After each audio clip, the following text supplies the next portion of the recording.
ওয়েনারে ভূমিধসে নিশ্চিহ্ন হয়ে গেছে বিস্তীর্ণ এলাকা, মৃতের সংখ্যা বেড়েছে লাফিয়ে লাফিয়ে। তবে এরই মাঝে এক অবাক করা ঘটনা বর্ণনা করেছেন সুজাতা এবং তার পরিবারের লোকজন। সেদিন রাত্রে অনেকের মতো ভূমিধসের কবলে পড়েছিলেন তারাও। পাশে থাকা একটা দোতলা বাড়ি ভেঙে পড়ে তাদের বাড়ির উপর।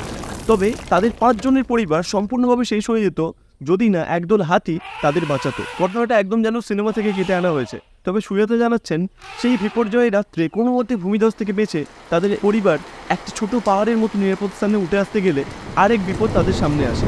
তারা দেখেন তাদের মাত্র কয়েক ফিট দূরে একদল বুনো হাতি। পিছিয়ে যাবার কোনো রাস্তাই নেই তখন, আবার এগিয়ে গেলেও হাতির দল তাদের পিষে দেবে।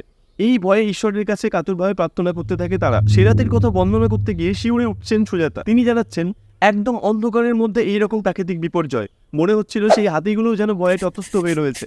হাতিগুলো তাদের কাছে এসে চুপচাপ দাঁড়িয়ে থাকে, এমনকি তাদের চোখ দিয়েও তখন গড়িয়ে পড়ছিল জল। তারাও যেন বুঝতে পারছিল আমাদের যন্ত্রণা।